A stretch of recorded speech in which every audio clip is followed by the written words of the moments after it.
بسم اللہ الرحمن الرحیم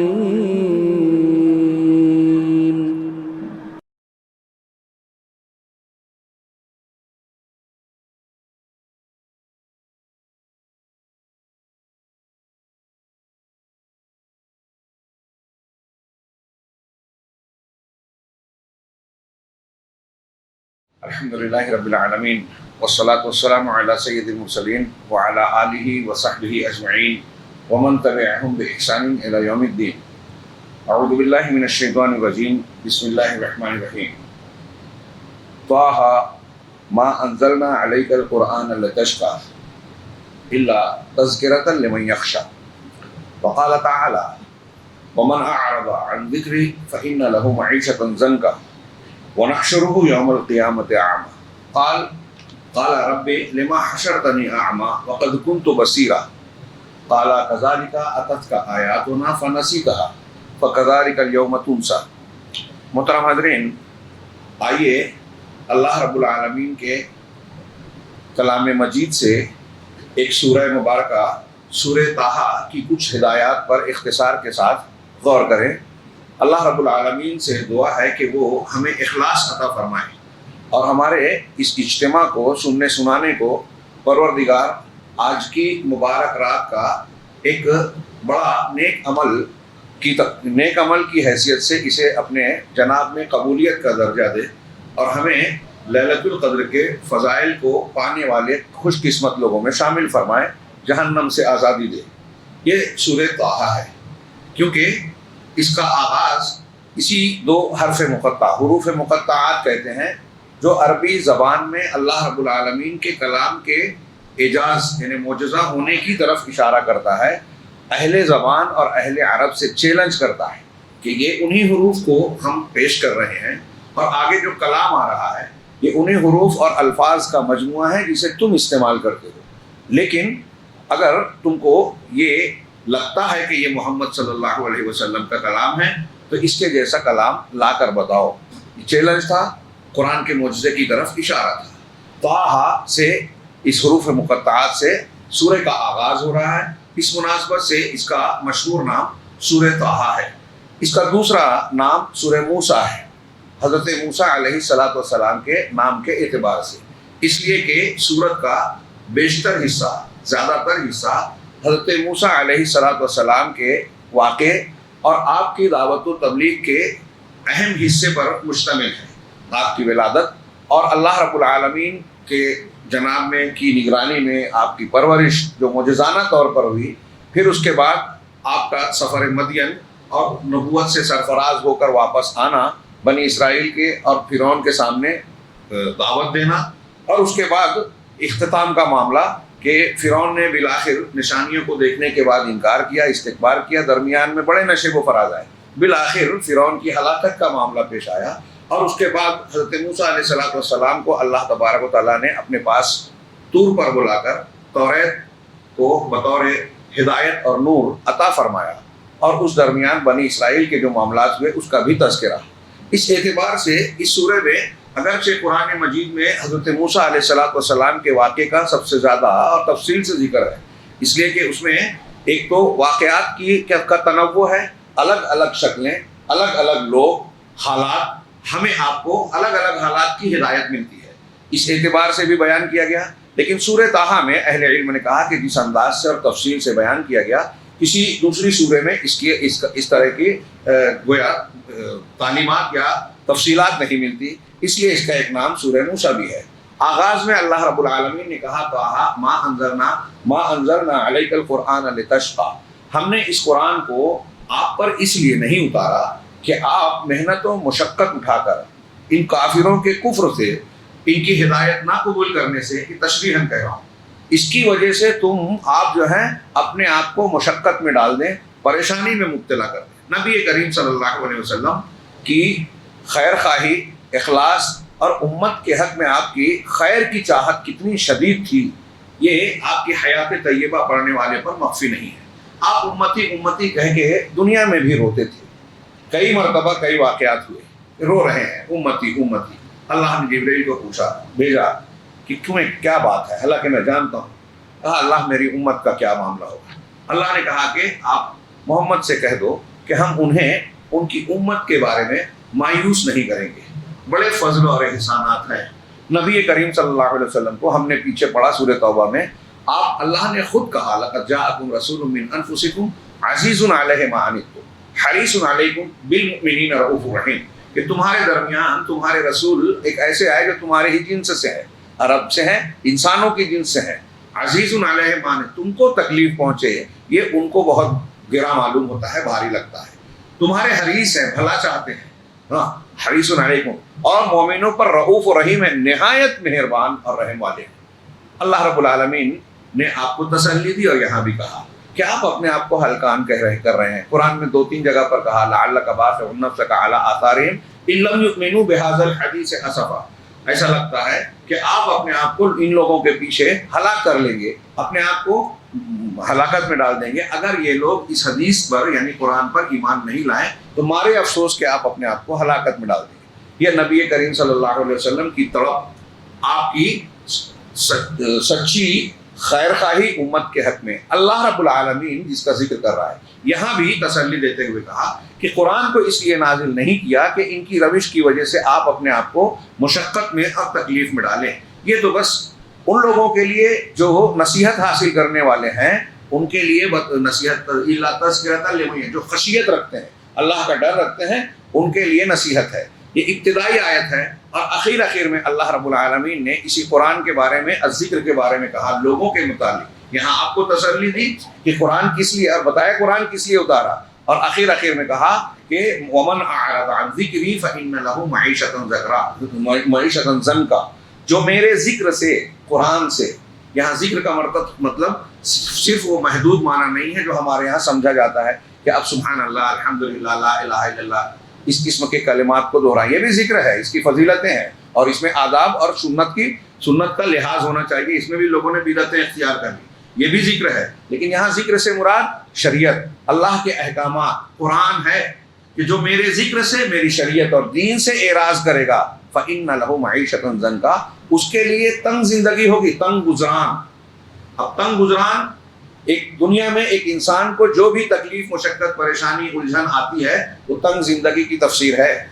فاقہ ہے تنگ زندگی، دشمن کا ڈر ہے تنگ زندگی، ہم اور آپ سہمے ہوئے ہیں، خوف میں ہیں، ہمارا دشمن غالب آتا جا رہا ہے، ہم بے بسی کا احساس کر رہے ہیں، لگتا ہے کچھ نہیں کر سکتے، ظالم کے پاس سارے وسائل اور قوت ہے، یہ تنگ زندگی ہے۔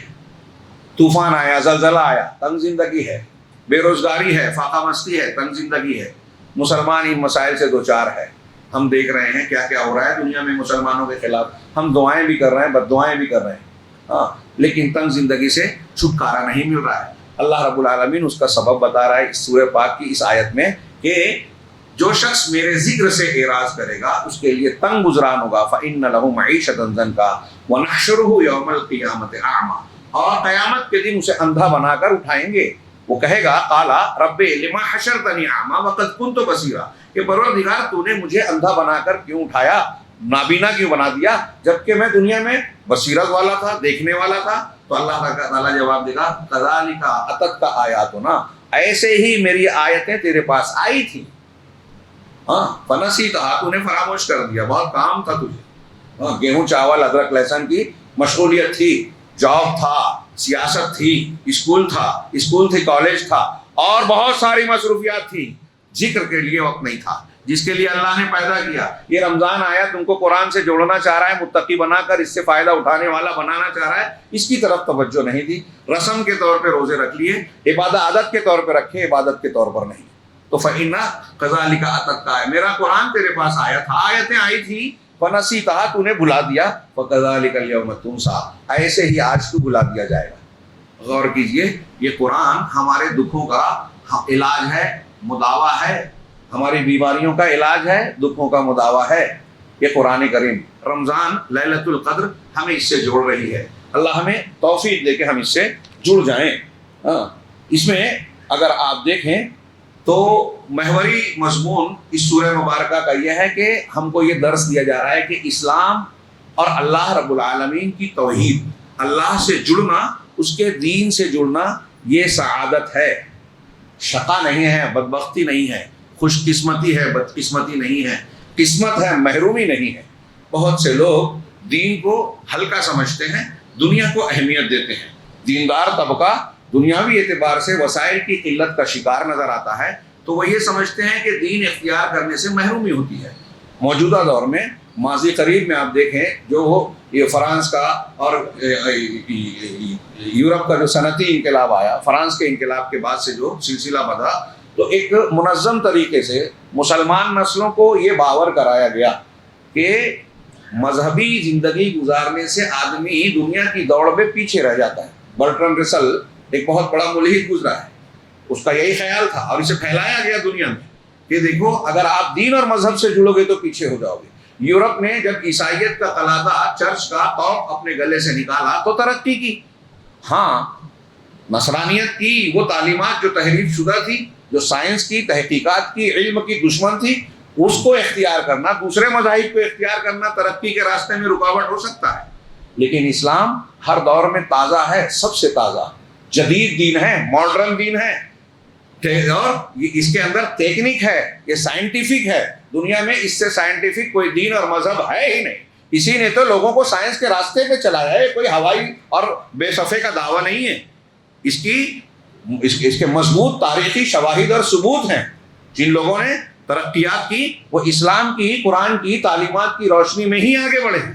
تو یہ قرآن شقاوت نہیں ہے، بدبختی نہیں ہے، محرومی نہیں ہے۔ یہ سیکھیں، سکھائیں اپنے بچوں کو کہ دنیا کو حاصل کر کے بہت ترقی بظاہر کر لی اور قرآن سے آپ محروم ہیں تو آپ بدقسمت ہیں۔ اسلام اور قرآن کو آپ نے سیکھا ہے تو دنیاوی اعتبار سے اگر آپ کمزور نظر آ رہے ہیں بہت خوش قسمت ہیں۔ سوال کریں ایک ایمان والے سے، یہ جو اس سورہ مبارکہ میں قصے اور واقعے ہیں، کہ فرعون خوش قسمت تھا یا حضرت موسیٰ علیہ السلام؟ دنیاوی اعتبار سے فرعون پوری تاریخ میں ان چند افراد میں سے ایک ہے۔ موسیٰ اور فرعون کے واقعے کو بہت زیادہ بیان کرنے کی ایک وجہ علماء نے یہ بھی بیان کی، جو بہت طاقتور اور بہت بڑا سرکش تھا۔ ابو جہل اور ان لوگوں کی جو فہرست بنائیں گے تو اس میں صفحے اول میں جو لوگ آئیں گے اس میں فرعون بہت طاقتور، اور بہت طاقتور کے سامنے جتنا جو نبی آئے وہ ویسے ہی بہت مضبوط، ان کو نشانیاں بھی ویسی دی گئی۔ اور کچھ لوگ یہ بھی حکمت بیان کرتے ہیں کہ حضرت عیسیٰ کو اللہ نے آسمان پر اٹھایا، اس کی ایک حکمت یہ بھی ہے کہ قرب قیامت میں جو دجال کا خروج ہونے والا ہے وہ بہت پاورفل ہوگا۔ اللہ تعالیٰ دے گا اس کو ایسی کچھ طاقت امتحان اور آزمائش کے لیے۔ اس کی طاقت کے سامنے اس کا مقابلہ کرنے کے لیے ایسے فرد کی ضرورت پڑے گی جو نبوت کے لیول کا ہو۔ اس لیے ایک نبی کو اللہ تبارک و تعالیٰ نے ریزرو کر دیا، سمجھانے کے لیے لفظ استعمال کر رہا ہوں، روک لیا۔ اگر سے وہ آئیں گے تو نبوت محمدی کا دور رہے گا اور نبوت محمدی پر عمل کریں گے، حنفی شافعی مالکی پر نہیں، چشتی قادری نقشبندی کو نہیں اختیار کریں گے۔ قرآن حدیث کو، سلفیت کو دوسرے لفظوں میں کہیں، لوگوں کو میں جو لفظ کہہ رہا ہوں برا لگے گا لیکن اس کو سمجھیں تو غلط نہیں لگے گا۔ حضرت عیسیٰ علیہ السلام قرآن حدیث والا دین اختیار کریں گے، نبی کہیں گے آپ کا درجہ نبوت قائم ہے۔ تو اللہ تعالیٰ موسیٰ کو کھڑا کرتا ہے فرعون کے سامنے ہر دور میں۔ اس لیے اس میں بھی تسلی لینی چاہیے کہ یہ اللہ کا نظام ہے۔ باطل کتنا بھی قوی ہو اس کے مقابلے میں اہل حق میں ویسے ہی قوت والے پیدا ہوتے ہیں۔ تو اسلام سعادت ہے، اسلام قسمت والی بات ہے۔ اگر آپ کو ہم کو اس کی تعلیم اور اس پر عمل اور اس کو اختیار کرنے کا حوصلہ، استقامت ملی ہے تو یہ بہت بڑی خوش قسمتی ہے، اور نہیں ہے تو یہ مانگنا چاہیے، ہر نماز میں دل سے مانگنا چاہیے، اہدنا الصراط المستقیم۔ آگے ہم اس صورت کے کچھ موضوعات پر نظر ڈالتے ہیں۔ ابتدائی آیتوں میں ہی اللہ رب العالمین کی عظمت، کبریائی کا تذکرہ کرتے ہوئے کئی جملے ہیں۔ اس کے درمیان میں ہے الرحمن علی العرش استویٰ لہ ما فی السماوات وما فی الارض وما بینہما وما تحت الثری۔ رحمان عرش پر قائم ہے، آسمانوں میں جو ہے، زمین میں جو کچھ ہے، ہاں ان دونوں کے درمیان جو کچھ ہے، اور جو نیچے کی طرف ہے تحت الثری، نمناک زمین کی مٹی کے نیچے جو ہے، سب کچھ اسی کا ہے، ایک تین کا، ایک ذرہ کسی اور کا نہیں ہے۔ قرآن میں یہ بار بار بیان کیا جاتا ہے، ہم سرسری گزر جاتے ہیں۔ یہ توحید کی بہت بڑی دلیل ہے کہ سوچئے جب آپ یہ مان رہے ہیں کہ سب کچھ اللہ کا ہے، چپا چپا، ذرہ ذرہ، تین کا سب اسی کا ہے، تو جو اس کا ہے وہ ہم کسی اور سے کیسے مانگ سکتے ہیں، اور کوئی اور دے کیسے سکتا ہے؟ میں ایک سمپل بات ہمیشہ بار بار دہراتا ہوں، کہ یہ ٹوپی میری ہے، ٹوپی میری ہے۔ اس مسجد کے کسی ذمہ دار سے کوئی آ کے کہے کہ صاحب مولانا کے سر پہ جو ٹوپی ہے آپ مجھے دے دیجئے، آپ کہیں گے کیا؟ کوئی موٹی سے موٹی عقل والا انسان کتنا بھی بے وقوف ہو، کم پڑھا لکھا ہو، کہے گا آپ کے پاس کوئی چیز ہے، میں ان سے کہوں گا کہ وہ جو ان کے پاس فلاں چیز ہے مجھے دے دیجئے، آپ دے دیجئے، تو ان کی چیز یہ دے سکتے ہیں کیا؟ سمپل لاجک نہیں۔ اللہ کہہ رہا ہے قرآن میں بار بار کہ آسمان زمین میں جو ہے ذرہ ذرہ، اور جن کو اللہ کے سوا پکارا جاتا ہے، سورہ فاطر کل تلاوت کی گئی، اس میں ہے کہ وہ ما یملکون من قطمیر، کھجور کی گٹلی پہ جو ایک جھلی ہوتی ہے اس کے بھی مالک نہیں ہے۔ سورہ بنی اسرائیل میں پڑھا کہ مثقال ذرہ، ایک ذرے کے بھی مالک نہیں ہے۔ جب مالک ہے ہی نہیں تو دے کیسے سکتے ہیں؟ آپ ان سے مانگ کیوں رہے ہو؟ دنیا میں تو آپ سمجھتے ہیں اتنا کہ جو جس کا ہے نہیں وہ دے گا نہیں۔ تو آسمان و زمین ہے ایک، اور دوسرا رحمان عرش پر مستوی ہے، یہ بار بار بحث ہوئی، میں نے اس کا ذکر کیا تھا، پھر سے دوہرا دوں، اللہ عرش کے اوپر بھی ذات ہے اور علم کے اعتبار سے ہر جگہ ہے، اور اپنے خاص بندوں کے ساتھ اس کی خاص رحمت، مدد، نصرت، حفاظت ہوتی ہے، یہ خاص ساتھ ہے، ان اللہ مع الصابرین، ان اللہ قریب من المحسنین، تو یہ اس کا خاص ساتھ ہے، ذات کے ساتھ عرش پر ہے۔ اگر کوئی یہ کہتا ہے کہ اللہ رب العالمین اپنی ذات کے ساتھ ہر جگہ ہے، انسانوں کے جسم میں حلول کرتا ہے، مخلوق اور انسان اللہ الگ الگ نہیں ہیں، سب ایک ہی ہیں، جیسا کہ ہمارے ہاں صوفیوں کا عقیدہ ہے، اور بہت سارے ہمارے درمیان کے جو اشعریت، ماتریدیت، صوفیت، نقشبندیت، قادریت، چشتیت مانتے ہیں، ان کے بھی عقائد ہیں۔ ہمارے ڈاکٹر اسرار صاحب، میں نے سنا ہے کہ یہاں کچھ لوگ سنتے پسند کرتے ہیں، ان کا بھی عقیدہ ہے، اس کی تائید کرتے ہیں۔ سن لیں وہ کہ دنیا میں روئے زمین پر اس سے بڑا کفر اور شرک کوئی نہیں ہے کہ ہر چیز میں اللہ کو مانا جائے۔ ہاں، ہمارے پرانے علماء میں کئی لوگوں نے لکھا کہ حضرت عیسیٰ علیہ نصارہ نے صرف حضرت عیسیٰ میں اللہ کو مانا تو اللہ نے قرآن میں ان کو کافر مشرک کہا ہے۔ اب جو ہر چیز میں اللہ کو مانے، میں نے اس سے پہلے ذکر کیا تھا، دیوبند کے مفتی صاحب ناندیڑ میں ہمارے عبدالعظیم صاحب ہیں ناندیڑ کے، پوچھیے، اسٹیج پہ کہا تھا انہوں نے کہ آپ سوال کر رہے ہو، ایک اہل حدیث، نئے اہل حدیث لڑکے نے سوال کیا تھا کہ کیا وہ جو ہندو جو مورتی کو پوجتا ہے اس میں بھی اللہ ہے؟ ہمارے مفتی صاحب ایسا کہتے ہیں۔ تو انہوں نے بڑے غصے میں کہا، کئی باتیں کہہ کے جملہ کہا کہ تم مورتی میں کہتے ہو، ہر چیز میں اللہ ہے۔ یہ میں نے نام لے کر اس لیے بیان کیا کہ آپ غور کریں کہ ہمارے گرد و پیش میں اب جو لوگ ان کو بڑا عالم مانتے ہیں، عقیدت سے ان کی باتیں سنتے ہیں، ان پر بھروسہ اور اعتماد کرتے ہیں، ان کی اس بات کو مانیں گے کہ نہیں مانیں گے؟ اور اگر مان لیے تو وہ کفر اور شرک میں مبتلا ہوئے کہ نہیں ہوئے؟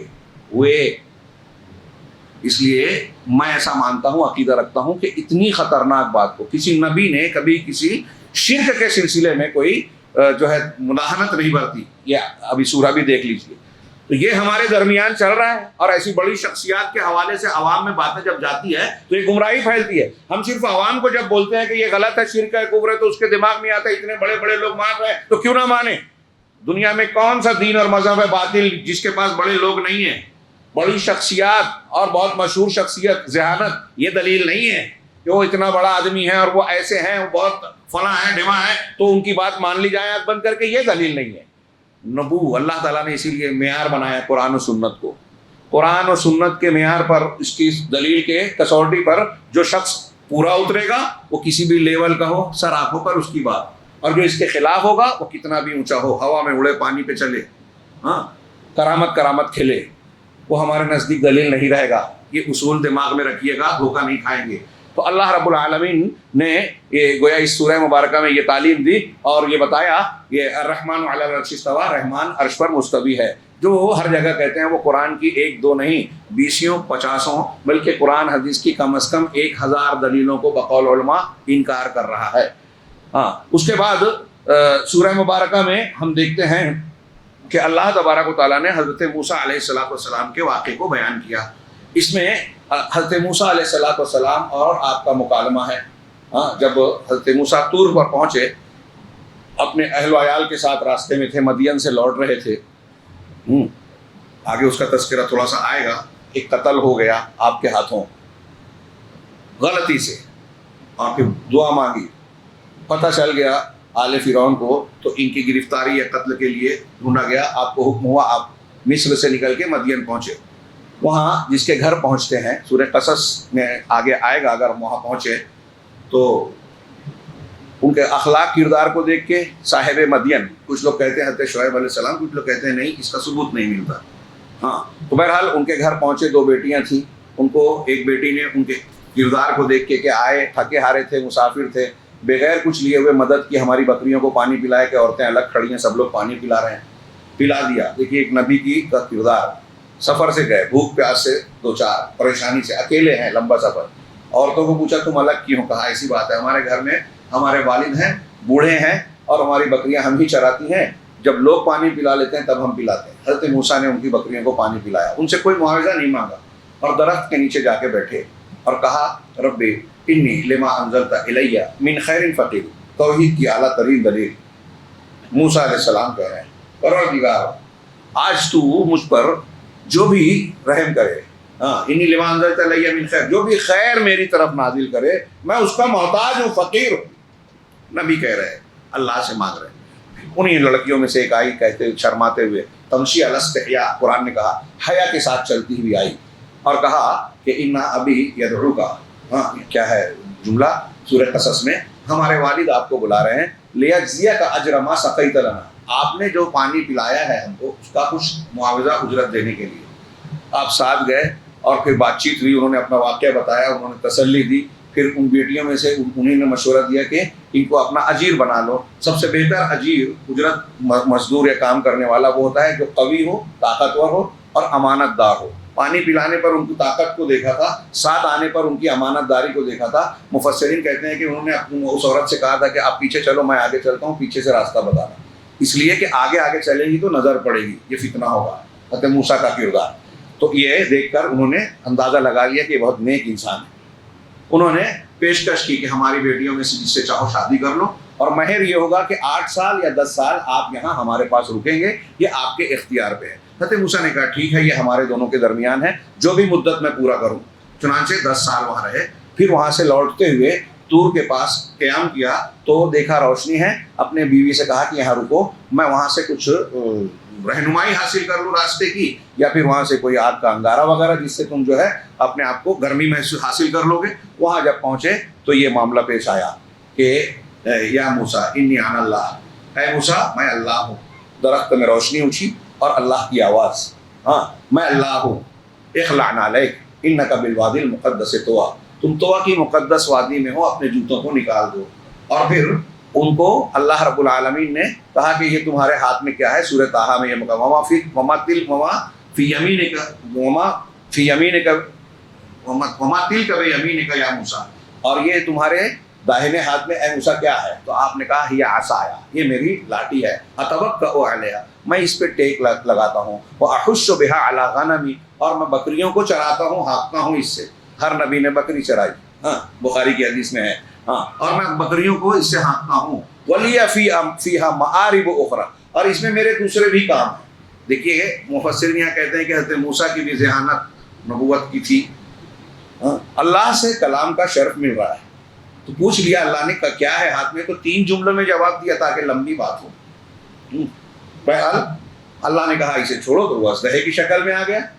کہا اسے پکڑو، ڈرو نہیں. جب ان کو پکڑا پھر سے لاٹھی کی شکل میں، سنعیدھا سیرتھا الاولیٰ، یہ پوری سورہ میں ہے. پھر کہا کہ اپنے ہاتھ کو داہنے اپنے بغل میں ڈالو، تخرج بیضاء، یہ روشن ہو کر نکلے گا بغیر کسی تکلیف اور بغیر کسی کمزوری کے. اللہ نے کہا کہ یہ تم کو 2 نشانیاں دی جا رہی ہیں، اور میں نے تم کو چن لیا. جاؤ فرعون کے پاس، اس کو جو ہے یہ جو ہے اس نے سرکشی کی ہے، اس کو ہدایت دو، دعوت دو. انہ طغیٰ، اس نے سرکشی کی ہے. حضرت موسیٰ علیہ السلام نے اس وقت پہلے یہ دعا کی، قال رب اشرح لی صدری ویسر لی امری واحلل عقدۃ من لسانی یفقہوا قولی واجعل لی وزیرا من اہلی ہارون اخی اشدد بہ ازری کی نسبحک کثیرا ونذکرک کثیرا. کیا زبردست. رب اشرح لی صدری، پروردگار میرے سینے کو میرے لیے کھول دے. شرح صدر بڑا وسیع معنی ہے. اللہ کے رسول صلی اللہ علیہ وسلم نے کہا کہ الم نشرح لک صدرک، کیا ہم نے آپ کے سینے کو نہیں کھولا؟ تو ایک معنی تو ہے شق صدر ہونے کے بعد وہ صفائی کی گئی. شرح صدر میں ساری نیکیوں کی توفیق آ گئی. مشکل حالات ہوں تو آپ کو ہم کو صبر کی توفیق ملے، حلم و بردباری کی توفیق ملے. بڑے سے بڑے مشکل حالات میں دین پر قائم رہنے کا جذبہ ملے. اور ساری نیکیاں خوبیاں یہ شرح صدر ہے. اچھائی کی سمجھ ہو اور ہم اسے قبول کریں, برائی کی سمجھ ہو اور ہم اسے بچیں. شرح صدر کا یہ لمبا چوڑا معنی بیان کیا جا سکتا ہے, میں نے بہت مختصراً کہا. تو ہم میرے سینے کو کھول دے, رب اشرح لی صدری ویسر لی امری, اور میرے معاملے کو آسان کر دے. یہ دعوت و تبلیغ کا اتنا بڑا بوجھ مجھ پر تو ڈال رہا ہے, ہاں تو میرے معاملے کو آسان کر دے. دعات کو, علماء کو اور کسی بھی انسان کو کوئی کام کرنا ہے اللہ سے مدد مانگنی چاہیے. کام کو آسان کرنے والا وہی ہے, آسانی اس سے طلب کرنی چاہیے, اپنی محنت کرتے ہوئے ساتھ میں مدد مانگے. ویسر لی امری واحلل عقدۃ من لسانی. دعوت و تبلیغ میں زبان کی بڑی اہمیت ہے. ہاں تو کہا حضرت موسیٰ نے کہ میری زبان کی لکنت, کہتے ہیں کہ بچپن میں حضرت موسیٰ علیہ السلام نے وہ فرعون نے امتحان لیا تھا, تو ایک طرف کچھ ہیرا وغیرہ رکھا, ایک طرف آگ رکھی, تو آگ کی طرف بڑھ کے انہوں نے آگ کا انگارہ اٹھا کے زبان پہ رکھ لیا, زبان جل گئی تھی, تھوڑی لکنت تھی. تو کہا واحلل عقدۃ من لسانی, میری زبان کی اس گرہ کو, بندھن کو کھول دے. دوسرے مقام پہ اللہ نے کہا کہ میرے بھائی ہارون کو میرے ساتھ جو ہے نبوت دے دے. وہ افصح منی لسانا, وہ زبان کے اعتبار سے مجھ سے زیادہ صاف ہے, فصیح ہے, صاف بات کرنے والے. تو واحلل عقدۃ من لسانی یفقہوا قولی, تاکہ لوگ میری بات کو سمجھیں. واجعل لی وزیرا من اہلی, اور میرے لیے میرے گھر والوں میں سے ایک میرا وزیر بنا دے, وزیر جو مدد کرے. ہاں ہارون اخی, میرے اس بھائی ہارون کو. اس کتاب میں جو ہمارے سامنے ہے آخر میں انہوں نے ایک فائدہ بیان کیا ہے, میں ابھی بیان کر دوں اسی مقام پر, کہ حضرت عائشہ صدیقہ رضی اللہ تعالیٰ عنہ نے کچھ لوگوں سے سوال کیا کہ بتاؤ دنیا میں کوئی بھائی, کسی سب سے بہتر بھائی کسی کے لیے کیا حاصل کیا. ایک بھائی دوسرے بھائی کے لیے بہت کچھ کرتا ہے, حسد جلن بھی ہوتی ہے, لیکن اگر خیر خواہ ہے تو فائدہ پہنچاتے ہیں. تو کسی بھائی نے لوگوں کو, اپنے بھائی کو فائدہ پہنچایا, تو سب سے بڑا فائدہ کس بھائی نے کس بھائی کو پہنچایا؟ تو لوگوں نے لا علمی ظاہر کی. ایک نے کہا کہ وہ حضرت موسیٰ علیہ السلام ہیں, جنہوں نے اللہ سے دعا کی اور مطالبہ کیا کہ میرے بھائی کو میرے ساتھ تو نبوت دے رہا ہے نا مجھے, تو میرے ساتھ ان کو بھی نبوت دے دے, میرا مددگار بنا دے. تو حضرت عائشہ نے کہا واللہ اس نے بالکل صحیح کہا. واجعل لی وزیرا من اہلی ہارون اخی اشدد بہ ازری, میرے بازو کو اس سے قوت اور طاقت دے. کہ نسبحک کثیرا, تاکہ ہم زیادہ سے زیادہ تیری تسبیح بیان کریں. ہم کو قوت ملے تو اللہ کی تسبیح اور ذکر قوت سے کرنا چاہیے. یہ اللہ کے رسول صلی اللہ علیہ وسلم حضرت موسیٰ علیہ السلام کی دعا ہے. یہاں آپ نے یہ مانگی. پھر اس کے بعد حضرت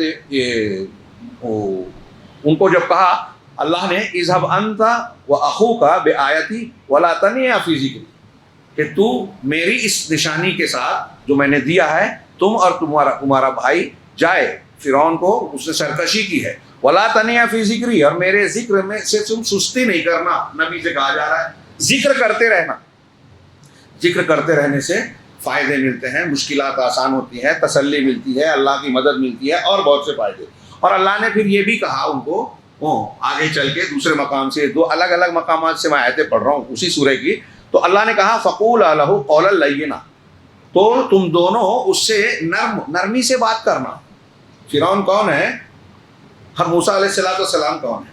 ہمارے یہاں لوگ مسجدوں میں بھی بہت غصے میں ایک دوسرے کو سمجھاتے ہیں. ہاں حضرت موسیٰ کو کہا جا رہا ہے کہ اس سے نرمی سے بات کرنا. دعوت و تبلیغ میں نرمی سے گفتگو کرنا ضروری ہے. یہ تاثیر, یہ لسانی حکمت ہے.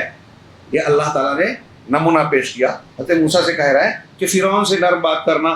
لعلہ یتذکر او یخشی, ہو سکتا ہے کہ وہ سمجھ لے, نصیحت لے لے یا ڈر جائے.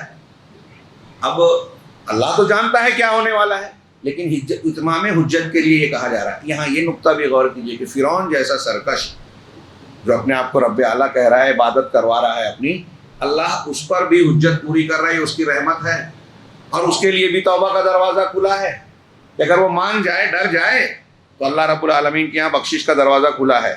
تو حضرت موسیٰ علیہ السلام اور ہارون علیہ السلام نے کہا, قالا, دونوں نے کہا, ربنا اننا نخاف ان یفرط علینا او یطغی, ہم اس سے ڈرتے ہیں کہ وہ ہم پر زیادتی کرے یا سرکش ہو جائے ہمارے خلاف. حضرت موسیٰ نے دوسری جگہ کہا کہ میرا ایک جرم ہے اس کے اوپر. تو اللہ نے کہا کہ ڈرو نہیں. آگے کہا کہ قالا لا تخافا اننی معکما اسمع و ارى, کہ ڈرو نہیں, میں تم دونوں کے ساتھ ہوں. اب یہاں اس قرآن کی آیت سے ساتھ کا معنی ظاہر ہو رہا ہے وہ اچھی طرح سمجھ لیں. ہمارے یہاں لوگ، ابھی میں نے ذکر کیا اللہ ہر جگہ ہر ایک کے ساتھ ہے، مطلب اللہ کی ذات ہے، تو کیسے ساتھ ہے یہاں معلوم ہو رہا ہے. میں تم دونوں کے ساتھ ہوں. کیسے ہوں؟ اسمع و ارا، سن رہا ہوں اور دیکھ رہا ہوں. تو اللہ کا ساتھ سننے اور دیکھنے کے یعنی علم کے اعتبار سے بھی ذات وہ موجود ہے، وہ عرش پر ہے ذات کے ساتھ. اور موجود کیسے ہے؟ علم کے ساتھ، دیکھ رہا ہے اور سن رہا ہے. میں تم کو دیکھ رہا ہوں، سن رہا ہوں. تو دعوت دائی کو جب دعوت کا کام اخلاص سے کرے تو یہ یقین ہونا چاہیے کہ اللہ ہمارے ساتھ ہے، دیکھ رہا ہے، سن رہا ہے. وقت کا فرعون اگر اللہ نہ چاہے تو بال بھی بھیگا نہیں کر سکتا. یہ طے ہے، یہ توکل انسان کو ہونا چاہیے. چنانچہ صاحب کتاب نے، یہ میں نے اپنے طور سے کچھ چیزیں بتائی تاکہ آپ کے سامنے ایک نقشہ ہے، اس میں حضرت موسیٰ علیہ السلام کے قصے کا ذکر ہے اور یہ بیان کیا گیا ہے سورہ مبارکہ میں کہ حضرت موسیٰ علیہ السلام کو کتنی تکلیفیں اور کیسے مشکل حالات سے اپنے دعوتی سفر میں گزرنا پڑا. بنی اسرائیل کو دعوت دینے کے سلسلے میں اور فرعون کے مقابلے میں دونوں طرف تھے آپ. ہاں، اور یہ کہہ رہے ہیں کہ یہ ایسا نمونہ ہے جو قرآن میں بار بار دہرایا گیا ہے. اس سورہ مبارکہ میں اللہ رب العالمین نے یہ بتایا کہ آپ کو ایسے ایسے غم ملے اور ہم نے اس غم سے بھی آپ کو نجات دی. اور ایک جملہ کہا، میں اس کو پڑھ رہا ہوں، وَفَتَنَّاكَ فُتُونًا فَلَبِثْتَ سِنِينَ فِي أَهْلِ مَدْيَنَ، کہ ہم نے تجھے اچھی طرح سے آزما لیا. اس کا ایک ترجمہ یہ کرتے ہیں فَتَنَّاكَ فُتُونًا، ایک ترجمہ یہ کرتے ہیں کہ ہم نے تجھے بار بار آزمایا. تو شیخ حافظ صلاح الدین یوسف اس کے ضمن میں کہتے ہیں کہ بار بار آزمایا. حضرت موسیٰ علیہ السلام کی زندگی دیکھیے کہ آپ کی زندگی میں فرعون کو جب یہ لوگوں نے بتایا کہ ایک بچہ ایسا آنے والا ہے بنی اسرائیل میں پیدا ہوگا جو تیرے لیے چیلنج بنے گا. یہ بنی اسرائیل اس طرح کی باتیں کرتے ہیں. یوسف علیہ السلام نے اس طرح بیان کیا تھا. تو جب یہ خبریں ملی، تحقیق ہوئی، تو اس نے بنی اسرائیل کے بچوں کو قتل کرنا شروع کیا. اب چونکہ ان کے بچوں کو اپنی تعمیرات اور اپنے کاموں کے لیے بطور غلام استعمال بھی کرتا تھا تو بچوں کی ضرورت بھی تھی. تو یہ طے ہوا کہ 1 سال پیدا ہونے والے بچوں کو مارا جائے اور 1 سال جو ہے قتل کیا جائے. اور ان کے اپنے مخبرین کے اعتبار سے اس نے نجوم سے یا کسی سے یہ کہا کہ یہ اس سال والے ایسے ایسے سال میں پیدا ہو سکتے ہیں. تو حضرت موسیٰ علیہ السلام اسی سال پیدا ہوئے جس سال میں فرعون بنی اسرائیل کے پیدا ہونے والے بچوں کو قتل کرتا تھا. یہ ایک آزمائش کی بات تھی. پھر اللہ رب العالمین، یہ دیکھیے، اللہ رب العالمین نے آپ کی والدہ کو ایک ماں سے کہا، ان کے دل میں ڈالا کہ ان کو ایک صندوق میں ڈال کے دریا کے حوالے کر دیا جائے. یہ دوسری آزمائش تھی کہ شیر خوار بچہ اسے ایک صندوق میں ڈال کے وہ پانی میں ڈالا جاتا ہے. اور پھر جیسا کہ سورہ قصص وغیرہ میں وضاحت ہے کہ حضرت موسیٰ کی والدہ نے ان کی بہن سے کہا کہ دور دور سے کوئی تم کو اندازہ نہ لگائے، تم چلتے جاؤ اور دیکھو کہ یہ صندوق کہاں جاتا ہے. صندوق پہنچا فرعون کے آل کے پاس، گھر پہ اس کے گھر والوں کو ملا اور گھر تک پہنچا، محل میں پہنچا. اب انہوں نے جب دیکھا کہ بڑا خوبصورت بچہ ہے، یہاں اس سورہ میں کہا ہے اللہ تبارک تعالیٰ نے کہ ہم نے آپ کی محبت سب پر ڈال دی. حضرت موسیٰ علیہ السلام کو ایسی آنکھ والا، ایسے چہرے مہرے والا اللہ نے بنایا کہ جو دیکھتا پسند کرنے لگتا. اور کچھ لوگوں نے کہا کہ فرعون اور فرعون کے گھر والوں کے دل میں اس کی محبت ڈال دی. حضرت موسیٰ کو دیکھ کر جو ہے ان کو محبت پیدا ہوئی اور کہا کہ ہم اس کو اپنی اولاد بنا لیں گے. اس کی بیوی نے بھی کہا، تو فرعون کے گھر میں پڑھنے لگے. چنانچہ اب وہاں جب پہنچے تو دودھ پلانے والیوں کو بلایا گیا کہ بچہ ہے، دودھ چاہیے. تو دودھ پلانے والیوں نے کسی کا دودھ حضرت موسیٰ پی نہیں رہے. قرآن نے کہا کہ ہم نے دودھ پلانے والیوں کا دودھ آپ پر حرام کیا. تو ان کی بہن پہنچتی ہے، کہتی ہے کہ کیا میں ایک ایسے گھر والوں کو بتاؤں جو اس کو دودھ بھی پلائیں گے اور اس کے بہت دیکھ بھال بھی کریں گے اچھی سے، ایمانداری سے. انہوں نے کہا لاؤ دیکھا جائے، اس کا دودھ پی لے تو اچھی بات ہے. حضرت موسیٰ علیہ السلام کی والدہ ہی آئیں اور ان کا دیکھیے انتظام اللہ رب العالمین کا، یہ اللہ کا وعدہ تھا. اب اللہ تعالیٰ فرعون کے دربار میں موسیٰ علیہ السلام کی پرورش کر رہا ہے. یہ سبق دیکھیے، یہ سب سورہ طٰہٰ اور دوسری صورتوں کو ملا کے اس صورت میں ہے. تو یہ فتنے ہیں، موسیٰ کی کیسی کٹھنائیوں سے گزرنا پڑ رہا ہے. بڑے ہوئے ہاتھ سے غلطی سے قتل ہوا، مدین جانا پڑا، اکیلے گئے، 10 سال گزارا، کتنی مشقتیں اٹھائی ہوگی. غور کیجئے، تنہا آدمی 10 سال اجنبی جگہ پر جا رہا ہے. ہاں کتنے اللہ رب العالمین نے کہا کہ ہم نے آپ کو بہت سے فتنوں میں جو ہے مبتلا کیا. حضرت موسیٰ علیہ السلام کو بڑی اذیتیں ہوئی. ایک مرتبہ اللہ کے رسول صلی اللہ علیہ وسلم پر ایک شخص نے اعتراض کیا کہ آپ مال غنیمت تقسیم کر رہے ہیں، انصاف کیجئے. کہا اگر میں انصاف نہیں کروں گا تو کون کرے گا. آپ غصہ ہو گئے اور پھر اس کے بعد آپ حلم اور بردباری اختیار کرتے ہوئے کہا کہ اللہ رحم کرے موسیٰ علیہ السلام کو، ان کو کہیں زیادہ تکلیف دی گئی لیکن انہوں نے صبر کیا. اور اللہ نے قرآن میں سورہ احزاب میں کہا لا تکونوا کالذی آذوا موسیٰ فبرأہ اللہ مما قالوا، کہ تم ان لوگوں کی طرح نہ ہو جاؤ جنہوں نے موسیٰ علیہ السلام کو اذیت دی. اللہ نے اس الزام سے جو انہوں نے کہا تھا، الزام لگایا تھا، اس سے ان کو بری قرار دیا. کہتے ہیں کہ موسیٰ علیہ السلام کے بارے میں یہ بھی الزام لگا کہ وہ آدر ہیں، یعنی جس کا خوشیہ بڑا ہو جاتا ہے، جو تناسل کے نیچے کا حصہ بڑا ہو جاتا ہے، ایک بیماری ہوتی ہے. حضرت موسیٰ پر یہ الزام لگا دیا، کہا اسی لیے یہ ہمارے ساتھ جو بنی اسرائیل میں لوگ ایک دوسرے کے سامنے نہا لیتے تھے، کہا یہ نہیں نہاتے. یہ الزام لگایا، نبی جو ہے اس طرح نہیں نہاتے تھے. تو بخاری کی روایت ہے جو کچھ لوگوں کی عقل میں نہیں آتی. حضرت موسیٰ علیہ السلام تنہائی میں پتھر پر کپڑا رکھ کے جو ہے نہا رہے تھے، پتھر آگے بڑھنے لگا. جب وہ کپڑے کے لیے دوڑے تو پیچھے پیچھے دوڑ رہے ہیں. دور سے بنی اسرائیل کے کچھ لوگوں نے دیکھا تو ان کو یہ سمجھ میں آ گیا کہ موسیٰ علیہ السلام کو کوئی بیماری نہیں ہے، اللہ نے بری کیا. اس طریقے سے ان کو لوگوں نے بیان کی گواہی کہ نہیں، موسیٰ علیہ السلام کو ایسی بیماری نہیں ہے. تو بہت اذیتیں دی گئی موسیٰ علیہ السلام کو. دوسری چیز جو اس سورہ مبارکہ میں دوسرا مضمون ہے جو اس سے پہلے میں بیان کر چکا ہوں کہ فرعون کے جادوگروں کی سعادت اس سورہ مبارکہ میں، جب وہ ایمان لائے اور انہوں نے تصدیق کی، سچائی کو مان لیا اور سچ بولا. اس کی دلیل یہ ہے کہ حضرت جادوگروں کو فرعون نے سخت ترین دھمکی دی، اس کے باوجود وہ اپنے دین اور ایمان سے پیچھے نہیں ہٹے. یہاں سورہ طٰہٰ میں اس واقعے کو بھی دیکھیے. میں سرسری سا ذکر کروں کہ حضرت موسیٰ علیہ السلام نے فرعون کے دربار میں جب جا کے دعوت دی، نہیں مانا، تو پھر اس کے بعد کہا، لوگوں نے کہا، درباریوں نے کہا کہ یہ اپنے جادو کے زور سے تم پر حکومت کرنا چاہتا ہے. اور آگے ہے کہ اس میں آیت آئے گی کہ تمہارے بہترین مذہب سے تم کو ہٹانا چاہتا ہے. طریقتکم المثلیٰ، شرک اور کفر والے دین کو انہوں نے کہا بہترین مذہب. ہر مذہب والا اپنے مذہب کو ایسا ہی سمجھتا ہے، تم کو ہٹا دینا چاہتا ہے. تو کیا کریں؟ اس کے جادو کو توڑنے کے لیے بڑے بڑے جادوگروں کو بلایا جائے. جادوگروں کو بلایا گیا، اور پھر یوم الزینہ جو ان کا خاص دن تھا، اس دن ضحیٰ چاشت کے وقت مقابلہ رکھا گیا. جب مقابلے کے لیے اکٹھا ہوئے، جمع ہوئے، سامنے آئے. فرعون اور فرعون کے لوگوں نے جادوگروں کو جمع کیا تھا. موسیٰ علیہ السلام پہلے سے نہیں ملے تھے، لیکن ان کو کہا کہ اللہ پر افطرا کرنے سے ڈرو. مقابلے سے پہلے جادوگروں کو حضرت موسیٰ علیہ السلام نے دعوت دی، سمجھایا. سورہ طٰہٰ میں موجود ہے. پھر انہوں نے انعام کا لایا. فرعون سے کہا کہ اگر ہم جیت گئے، غالب آ گئے تو ہم کو انعام ملے گا. ہاں، اجر بھی ملے گا، بہت معاوضہ بھی ملے گا، اور دربار میں تم کو مقرب بھی رکھا جائے گا. چنانچہ بڑے زوم میں انہوں نے کہا کہ موسیٰ تم اپنی چیز پیش کرو گے یا ہم؟ کہا تم کو جو پیش کرنا ہے، ڈالنا ہے، القا کرنا ہے، کرو. تو انہوں نے اپنے لاٹھیاں اپنے رسیاں پھینکی.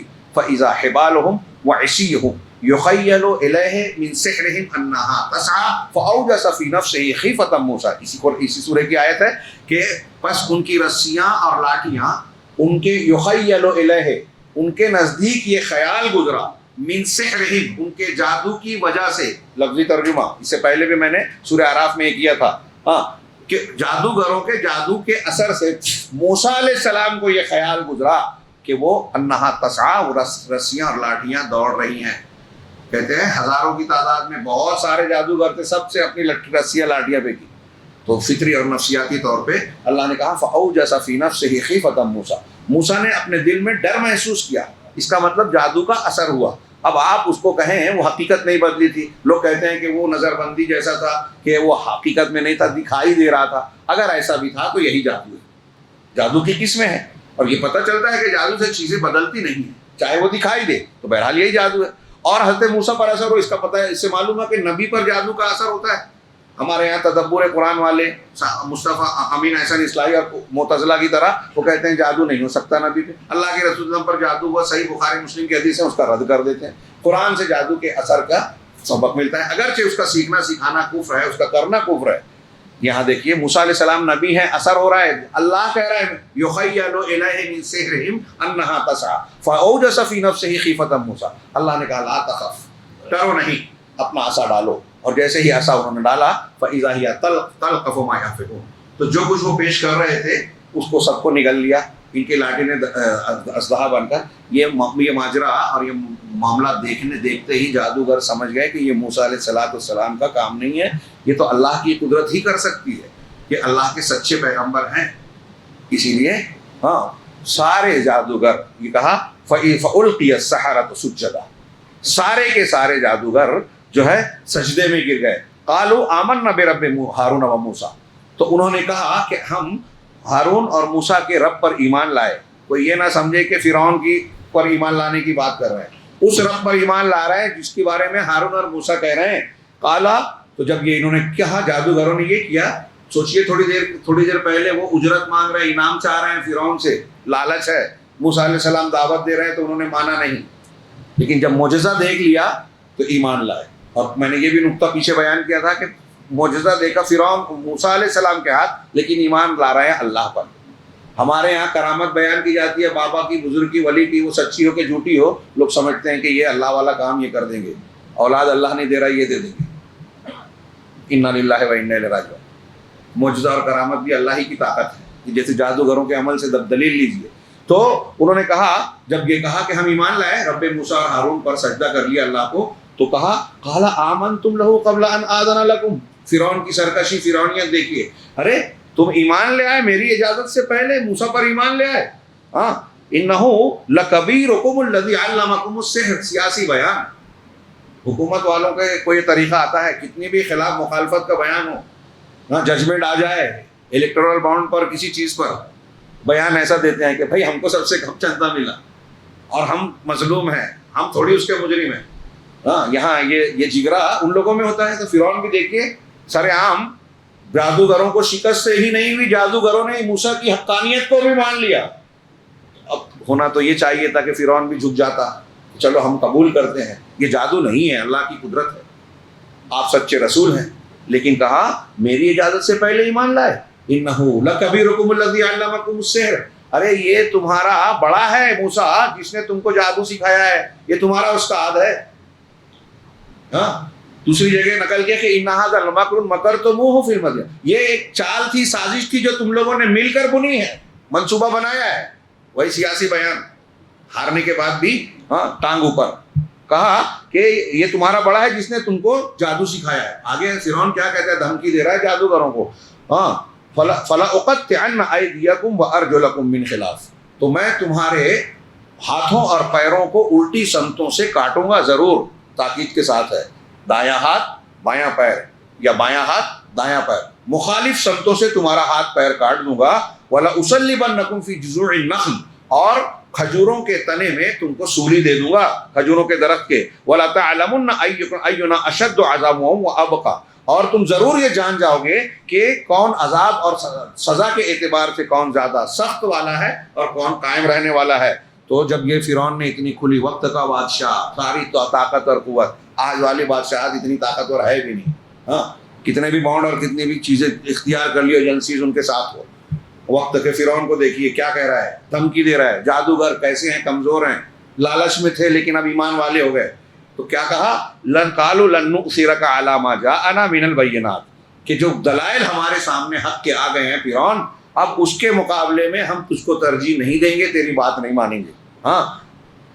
على ما جاءنا من البينات والذي فطرنا، اور جس نے ہم کو پیدا کیا، ہم اس پر تجھ کو ترجیح نہیں دے سکتے، تیری بات نہیں مانیں گے، اب اس کی مانیں گے جس نے پیدا کیا، اور جو دلائل آئے اس کو مانیں گے۔ آگے جملہ کیا کہا، فَقْضِ مَا أَنْتَ قَاضٍ، چنانچہ تجھے جو کرنا ہے کر لے، جو فیصلہ کرنا ہے کر لے، کاٹنا ہے، ہاتھ پیر کاٹنا ہے، سولی پہ لٹکانا ہے، کر لے، جو کرنا ہے کر لے۔ انما تقضی هذه الحیات الدنیا، تو زیادہ سے زیادہ کیا کرے گا؟ دیکھیے ایک انسان کی بہادری کی یہ انتہا ہے۔ خالد بن ولید کہا کرتے تھے نا دشمنوں سے کہ اگر تم نہیں مانتے یا تو اسلام لے آؤ یا جزیہ دے دو، یا پھر تمہارے اور ہمارے بیچ تلوار فیصلہ کرے گی۔ یہ تو حدیث میں حضرت خالد بن ولید ایک جملہ پڑھاتے تھے اپنے دشمن کو، کہتے تھے کہ اور یاد رکھنا تمہارا پالا ایسی قوم سے پڑا ہے جو موت سے اتنی محبت کرتی ہے جتنی تم زندگی سے۔ یہ بہادری کا راز ہے۔ آج ہم مسلمان اتنی محبت موت سے نہیں کرتے جیسے صحابہ کا یہ جملہ کہتا ہے، نہیں کرتے، یہی ہماری کمزوری ہے۔ جادوگروں نے بھی کہا کہ فرعون تو زیادہ سے زیادہ کیا کرے گا، انما تقضی هذه الحیات الدنیا، تو زیادہ سے زیادہ اس دنیا کی زندگی کا فیصلہ کرے گا نا، ورنہ تو ویسے بھی ہے۔ تو مر جائیں گے، اللہ کے لیے مریں گے، لیکن ہمیشگی کی زندگی کا فیصلہ تو نہیں کر سکتا، حقیقی فیصلہ تو اللہ کے ہاتھ میں ہے۔ یہ جادوگروں کا یہ کی استقامت، ان کا ایمان بہت بڑا درس ہے ہمارے لیے۔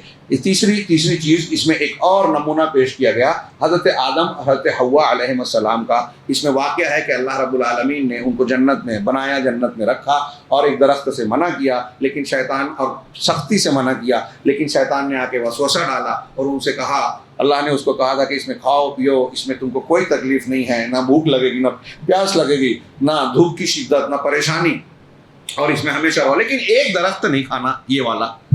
شیطان نے آ کے وسوسہ ڈالا، اور ڈالا تو کیا ڈالا، کیا کہا، جملہ نقل کیا اس میں، هل ادلکم علی شجرۃ الخلد وملک لا یبلی، ارے آدم کیا میں تمہیں ایسا درخت نہ بتاؤں جو ہمیشگی کا ہے اور ایسی سلطنت اور بادشاہت جو کبھی پرانی نہیں ہوگی؟ اگر تم ایسا چاہتے ہو کہ یہاں ہمیشہ رہو اس جنت میں، جو جنت سے نکلنے کی وجہ ہے اس کو جنت میں رہنے کا سبب بتا رہا ہے، ایسے ہی دنیا میں جو ہماری ہلاکت کی چیزیں ہیں اسے ہمارے فائدے کی چیز بتاتا ہے، جو ہمارے تباہ و برباد ہو جانے کی وجہ ہے اسے ہمارے ترقی کا سامان بتاتا ہے کہ ارے سود کھاؤ تو ہی ترقی کرو گے، حرام کے بغیر آج آگے نہیں بڑھ سکتے، شریعت دین کرتے رہو گے تو پیچھے رہو گے۔ تو جس میں ہم کو آگے بڑھنے کا راستہ ہے اس کو بتایا جائے پچھڑنے کی سبب ہے، اور جو تباہی کا راستہ ہے اس کو کہتے ہیں ترقی کا راستہ ہے۔ یہی شیطان سبق پڑھاتا ہے۔ حضرت آدم کو بھی یہی کہا، کھا لیا، نکال دیے گئے۔ یہاں آیت نمبر 115 سے 127 تک پڑھیں، وَلَقَدْ عَهِدْنَا إِلَىٰ آدَمَ مِن قَبْلُ فَنَسِيَ وَلَمْ نَجِدْ لَهُ عَزْمًا، کہ ہم نے آدم سے عہد و پیمان لیا تھا لیکن اس سے پہلے، لیکن وہ اس کو فراموش کر گئے اور ہم نے ان کے اندر پختہ ارادہ نہیں پایا۔ حافظ صلاح الدین نے اس کی بڑی اچھی شرح کی ہے کہ نسیان، ایک انسان کا کسی چیز کو، عہد و پیمان کو بھولنا، اپنے حق کو یا اپنی ذمہ داری کو بھولنا اور اپنے ارادے میں کم مضبوط نہ ہونا، یہی شیطان کے پھندے میں پھنسنے کی بڑی وجہ ہے، سبب ہے۔ پھر اس کے بعد بتایا کہ آدم اور کو پیدا کر کے فرشتوں کو سجدے کا حکم دیا اور پورا واقعہ، اور جو میں نے ابھی بیان کیا۔ اس کے بعد اس سورہ مبارکہ کا اختتام بذکر اہم الاسباب التي، اس سورہ کا اختتام ان اہم اسباب کا آپ کو بیان کر کے کیا گیا ہے جس کے ذریعے سے انسان اللہ کی رضا اور خوشنودی پاتا ہے، اور یہی انسان کی طمانینت اور سکون کی انتہا ہے۔ چنانچہ اللہ نے آیت نمبر 130 میں فرمایا، فَاصْبِرْ عَلَىٰ مَا يَقُولُونَ، اللہ کے نبی صلی اللہ علیہ وسلم کو خطاب کر کے اس واقعے کو بیان کر کے کہ جو کچھ کہہ رہے ہیں اس پر آپ صبر کیجئے، وَسَبِّحْ بِحَمْدِ رَبِّكَ قَبْلَ طُلُوعِ الشَّمْسِ وَقَبْلَ غُرُوبِهَا، اور اپنے پروردگار کی تسبیح بیان کیجئے سورج کے طلوع سے پہلے اور اس کے غروب سے، وَمِنْ آلَاءِ اللَّيْلِ، اور رات کی مختلف گھڑیوں میں، فَسَبِّحْ وَأَطْرَافَ النَّهَارِ لَعَلَّكَ تَرْضَىٰ، اور آپ تسبیح بیان کیجئے دن کے کناروں پر تاکہ آپ خوش ہو جائیں۔ اس کا مطلب یہ ہوا کہ ایک بندہ اگر سکون چاہتا ہے، سعادت چاہتا ہے، اللہ کی مدد اور خوشنودی چاہتا ہے، اس اطمینان چاہتا ہے، تو مسکن گولیوں میں اس کو سکون نہیں ملے گا، موسیقی میں نہیں ملے گا، اپنی چاہت اور لذت کو پورا کرنے میں نہیں ملے گا۔ لوگ پریشان ہوتے ہیں تو دوست احباب میں جا کے کہتے ہیں آج یہ کریں گے، فلاں چیز پیئیں گے، فلاں چیز کھائیں گے، بہت میں ٹینشن میں ہوں۔ ٹینشن سے مکتی چاہیے تو اللہ تبارک و تعالیٰ کی تسبیح بیان کیجیے، عبادت کیجیے، اس سے ذکر سے انسان کو جو ہے اطمینان ملتا ہے۔ فوائد اور لطائف، اس سے پہلے ایک دو مضمون کا اور ذکر کروں، نہیں آگے بڑھتے ہیں اسی میں، کہ رضا، اللہ کی رضا کے اسباب میں سے ایک یہ ہے کہ آپ اللہ کی رضا چاہتے ہیں تو ایک سبب یہ ہے کہ آپ کو جو حکم اللہ کا پہنچے، معلوم پڑے کہ اللہ ہم کو یہ کرنے کے لیے کہہ رہے ہیں، تو جتنی جلد ممکن ہو اس پر عمل کیا جائے۔ العجلۃ لتنفیذ ما احب اللہ، اللہ کی محبوب چیزوں کو اختیار کرنے میں، عمل کرنے میں جلدی کرنی چاہیے۔ اللہ تعالیٰ نے اس سورہ مبارکہ میں حضرت موسیٰ علیہ السلام سے پوچھا، جب فرعون ڈوب گیا، اس کی قوم ڈوب گئی، آپ چلے گئے اور جب طور پہ گئے حضرت موسیٰ علیہ السلام، اللہ نے بلوایا تو حضرت موسیٰ علیہ السلام بڑی تیزی سے گئے، دیر نہیں کی، تو اللہ نے پوچھا وما اعجلک عن قومک یا موسیٰ، اے موسیٰ قوم کو پیچھے چھوڑ کر تم اتنی جلد بازی میں کیوں یہاں آ گئے؟ قال ہم اولئک، اس کے بعد اللہ نے انہی مکالمے کے بعد خبر دی کہ تم یہاں آئے ہو، تمہارے پیچھے سامری نے بہکا دیا، گمراہی کا شکار بنا دیا، ایک بچڑا بنایا زیورات کو پگھلا کے اور اس کی پوجا کرانے لگا. تو ہم اولائے، حضرت موسیٰ نے کہا جب جلدی کی تو کہا کہ ہم اولائے علی اثر، یہ میرے پیچھے ہی ہیں. کچھ لوگ پیچھے آئے تھے، یا یہ مانا ہے یا یہ کہ میں ان سے قریب ہوں، میرے انتظار میں ہے، وہ میرے پیچھے ہیں. وَعَجِلْتُ إِلَيْكَ رَبِّي لِتَرْضَىٰ، اور پروردگار تیرے پاس آنے میں جلد بازی میں نے اس لیے کی تاکہ تو مجھ سے خوش ہو جائے، راضی ہو جائے. تو اللہ کے حکم کو جلد از جلد ماننا یہ اللہ کو راضی کرنے کا ذریعہ ہے. حضرت موسیٰ علیہ السلام کو یہاں خبر دی گئی کہ آپ جو ہیں ایسا ایسا کر رہے ہیں اور آپ یہاں آ گئے. وہاں سامری نے گمراہ کیا، بچڑے کی پوجا کروائی. حضرت موسیٰ غصہ ہوئے، غضبناک ہوئے، غصے میں واپس لوٹ کے آئے. تو سب سے پہلے حضرت ہارون کو گریبان پکڑا، داڑھی پکڑ لی. تو قال یا ہارون ما منعک اذا رأیتهم ضلوا، اے ہارون جب یہ گمراہ ہوئے تو تجھے کس چیز نے ان کے گمراہی سے روکنے سے روکا؟ یعنی اس کو گمراہ ہوتے دیکھ کر تم کو کس چیز نے روکا؟ تمہیں دعوت و تبلیغ کرنا چاہیے، منع کرنا چاہیے. اللہ تتبعنی، کیا تو میرے راستے میرے پیچھے نہیں چل رہا ہے؟ افعصیت امری، یا تو نے بھی میرے حکم کی مخالفت کی، نافرمانی کی؟ تو حضرت ہارون نے جواب میں کہا قال یا ابن امی، اے میری ماں کے بیٹے.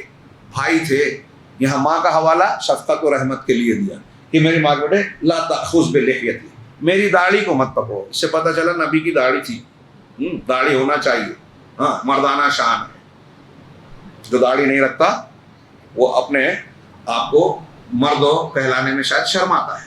یا ابن امی لا تأخذ بلحیتی ولا براسی، اور نہ میرے سر کو پکڑو. انی خشیت ان تقول فرقت بین بنی اسرائیل، مجھے اس بات کا ڈر ہے کہ تم یہ کہنے لگو کہ میں نے بنی اسرائیل کے درمیان تفریقہ کر دیا.